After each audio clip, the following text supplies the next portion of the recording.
Okay, this is Isaiah 9 and verse 5. It says, "For every battle of the warrior is with confused noise and garments rolled in blood, but this shall be with burning and fuel of fire."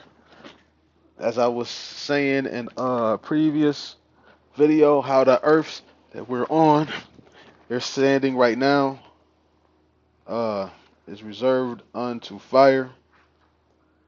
Basically, how the video where it's talked about the temple, the third temple was being rebuilt right now. How this earth is reserved in the fire. So that verse is talking about in wars before, you know, yeah, the ting ting, the swords clashing together. You'd hear, you know, sounds of noise. Well, this war is going to be very different because it's going to, it's going to be with fire.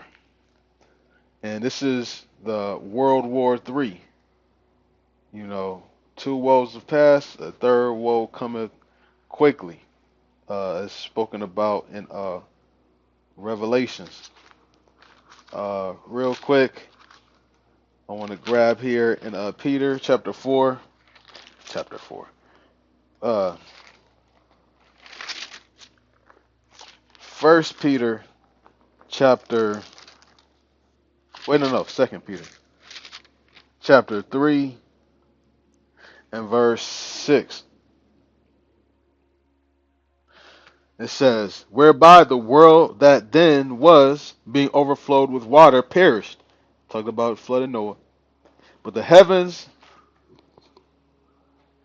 but the heavens and the earth, which are now by the same word, are kept in store, reserved unto fire against the day of judgment and perdition of ungodly men. So this is that world that's restored unto fire that we're on right now. It's being kept. It's a matter of time before the fire comes. Just think about this, man. You sitting here wondering, I wonder how the flood of Noah was. You're going to be sitting here, ain't no wondering, you're going to be able to witness. Hopefully, you on that chariot looking. Just like how Noah was in that chariot, on that ark, while everybody was dying. Well, how we're willing, we meet up in those chariots, we'll be able to look down and see how everybody else is dying. Ain't no wondering, man. I wonder how the flood of Noah was, or I wonder how the uh, the uh, the fire of Yahushua was. We would have witnessed it and have been saved out of it. Reading 9 and 5 again says, "For every battle of the warrior is with confused noise and garments rolled in blood, but this shall be with burning and fuel of fire." Burning and fuel of fire, because this place is restored unto fire. And what's going to cause this fire? These missiles, these arrows of the Heavenly Father. These glittering and bright arrows that's going to be launched by these other nations. And you see, at no other point in time has there been a time where nations from another continent could actually shoot at and attack another country from, not millions, thousands of miles away. You got the advancement of technology that permits this to happen. Now this is Jeremiah, uh that's 30. Jeremiah chapter 50 and verse 13. It says, "Because of the wrath of Yahweh it shall not be inhabited, but it shall be wholly desolate. Every one that goeth by Babylon shall be astonished and hiss at all her plagues. Put yourselves in array against Babylon round about. All ye that bend the bow, shoot at her, spare no arrows, for she hath sinned against Yahweh. Bend the bow. Those bows is talking about the ICBM missiles. Because actually, just shooting arrows at this place, it's talking about bow and arrows. That's not going to do anything. Your arrows are those ICBM missiles. If you look at the word arrow, I believe, and even in the blue letter, it still says missiles.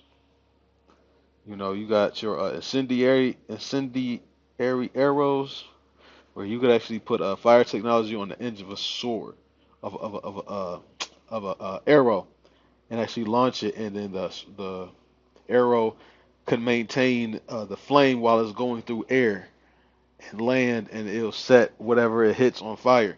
This that technology is basically been innovated, you know, and it's been perfected. They've been sharpening their arrows, sharpening their swords, so it's gotten better.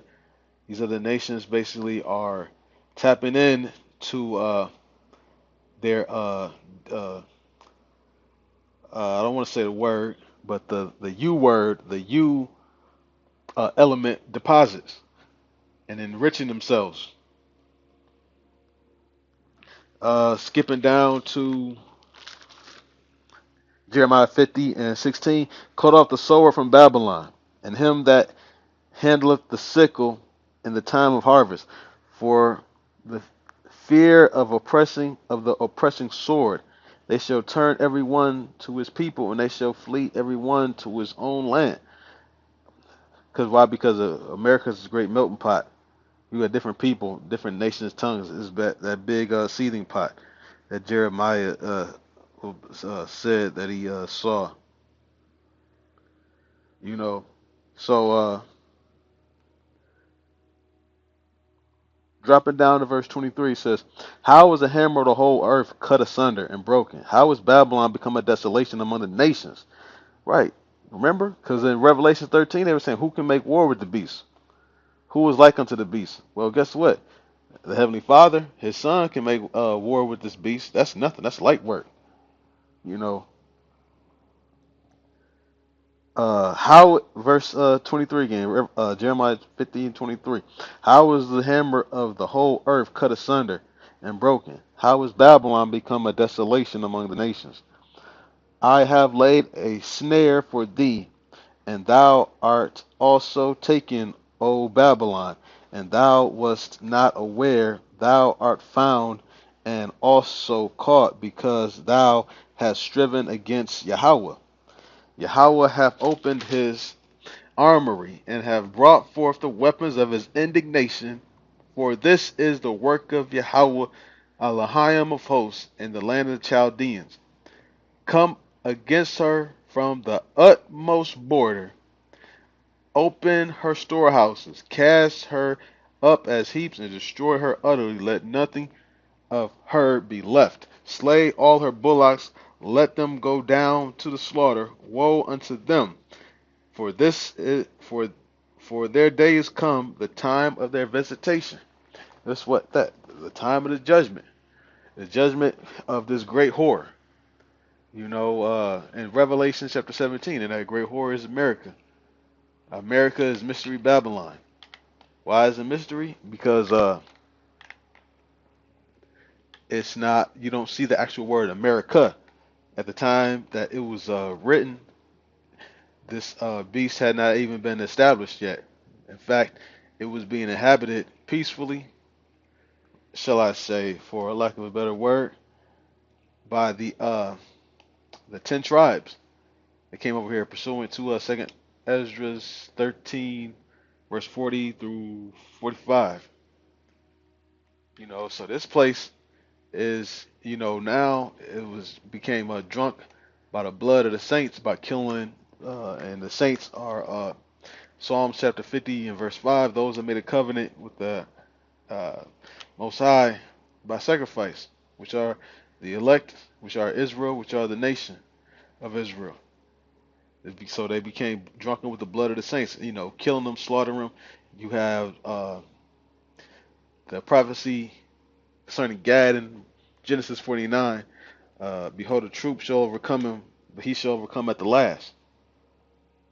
The troop that overcome him was the North American cavalry, like Andrew Jackson. You know, they killed off a lot of so-called Native Americans, which are Gadites. You know, you got a lot of Judah, Southern tribes still getting killed over here, and all nations, to be honest, is now getting killed. Esau, you know, got that Georgia Guidestone was keep population under like 50 million, I believe 500 million. Yeah, so a lot of people getting, you know, killed. Hey, but that's beautiful. All that is making this judgment. You know, so the Most High is going to gather all these nations, and they're going to fight. And guess what? Yahweh Shai is going to come. But guess what? Babylon, when they get destroyed, it's not going to be inhabited again. There's nobody going to come back and rebuild a Babylon or America. You know, on that note, I'm going to give all praises and glory unto Yahweh Bashem Yahweh Shai, Hashem Kudash. That belongs to Elders GMS well. Peace, salutations, and shalom.